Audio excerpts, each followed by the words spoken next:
ஒரு பேருந்து நிலையத்தில் பழ வியாபாரம் செய்யும் முதியவர் ஒருவர் ஒரு பேருந்தில் பழக்கூடையுடன் ஏறினார். 5 பழங்கள் 10 ரூபாய் என்று கூவி பழங்களை விற்க முயன்றார். எவரும் பழம் வாங்க முன்வரவில்லை. சுமக்க முடியாமல் சுமந்தபடி முதியவர் கீழே இறங்கியதும் இளைஞன் ஒருவன் பேருந்தில் ஏறினான். 6 பழங்கள் 10 ரூபாய் என்று கூவினான். அவனுக்கு நல்ல விற்பனையாகியது. மற்றொரு பேருந்தில் ஏறிய முதியவர் அங்கும் 5 பழங்கள் 10 ரூபாய் என்று விற்க முயன்றார். பலனில்லாமல் போகவே கீழே இறங்கிவிட்டார்.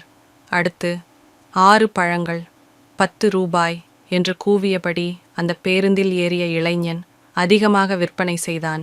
மிகப்பெரிய கம்பெனியின் விற்பனை ஆலோசகரான ஒருவர் இந்த காட்சியை பார்த்து கொண்டிருந்தார். முதியவரை அருகில் அழைத்தவர், அந்த இளைஞனின் சாமர்த்தியம் உங்களிடம் இல்லையே, அவனுக்கு போட்டியாக நீங்களும் 6 பழம் 10 ரூபாய் என்று விற்றால்தானே உங்களுக்கும் விற்பனையாகும்.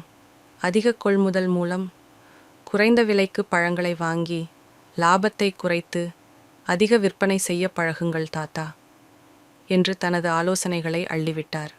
முதியவர் சிரித்தபடி சொன்னார், போய்யா போ, அவன் என் மகன்தான், இந்த பழமும் அவனது தான்.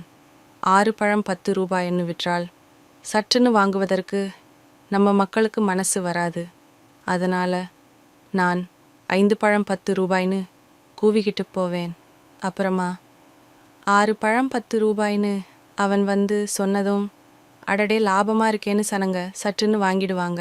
அவன்தான்யா நிசமான வியாபாரி, சனங்களோட மனசை மாத்துறதுக்குத்தான் என்னை முன்னாடி அனுப்புகிறான் என்றார் முதியவர். உண்மைதான், மக்களின் மனநிலையை சரி செய்து வியாபாரம் செய்கிறவன்தான் உண்மையான வியாபாரி. நன்றி. மீண்டும் அடுத்த கதையில் சந்திப்போம். வணக்கம்.